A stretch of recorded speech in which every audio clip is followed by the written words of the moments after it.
ಇಲ್ಲಿ ನಾವು zero factorial ಏನಕ್ಕೆ ಒಂದು ಅಂತ ಹೇಳಿ ಕಲಿತಾ ಇದ್ವಿ. ಮೊದಲೇದಾಗಿ ಈ ಫ್ಯಾಕ್ಟೋರಿಯಲ್ ಆಫ್ ಅ ನಂಬರ್ ಅಂತ ಹೇಳಿದ್ರೆ ಏನು ಅಂತ ಹೇಳಿ ರಿಕಾಲ್ ಮಾಡ್ಕೊಳ್ಳೋಣ. Factorial of a number n gives the number of ways of arranging n things where order matters ಅಂತ ಹೇಳಿದ್ರೆ n ಫ್ಯಾಕ್ಟೋರಿಯಲ್ ಅಂದರೆ n into n minus 1 into 1 ಅಲ್ವಾ. 4 ಫ್ಯಾಕ್ಟೋರಿಯಲ್ ಅಂತ ಹೇಳಿದ್ರೆ 4 ಇಂಟು 3 ಇಂಟು 2 ಇಂಟು 1 ಅಲ್ವಾ.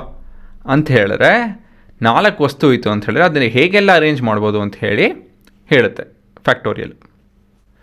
ಮತ್ತು ಮುಂದಿನ ಪ್ರಶ್ನೆ, ಇವಾಗ ನನ್ನ ಹತ್ರ suppose you have set of 0 things. ನನ್ನ ಹತ್ರ ಏನಿಲ್ಲ. How many ways are there to arrange this things? ಇಲ್ಲಿ ನೋಡ್ಬೋದು, ನಾನು ಇದನ್ನು ಕೊಡ್ತೀನಿ. ನಾನು ನಿಮಗೆ ಇದನ್ನು ಅರೇಂಜ್ ಮಾಡ್ರಪ್ಪ ಅಂತ ಹೇಳ್ತೀನಿ. ಒಂದು ಖಾಲಿ ಟೇಬಲ್ ಕೊಟ್ಟು ಅರೇಂಜ್ ಮಾಡಪ್ಪ, ಅದ್ರ ಮೇಲೆ ಏನಿದೆಯೋ ಅರೇಂಜ್ ಮಾಡ್ರಪ್ಪ ಅಂತ ಹೇಳ್ತೀನಿ. ನೀವೇನು ಮಾಡೋಕ್ಕಾಗುತ್ತೆ? ಏನೋ ಒಂದು ವಸ್ತು ಅದ್ರ ಮೇಲೆ ಹಾಕೋದಕ್ಕಾಗಲ್ಲ, ತೆಗೆಯೋದಕ್ಕಾಗಲ್ಲ. ಯಾಕಂತ ಹೇಳಿದ್ರೆ ನಾನು ನಿಮಗೇನು ಕೊಟ್ಟಿಲ್ಲ. So how many ways are there to arrange nothing? 1. ಹಾಗಾಗಿ 0 ಫ್ಯಾಕ್ಟೋರಿಯಲ್ ಇಸ್ 1.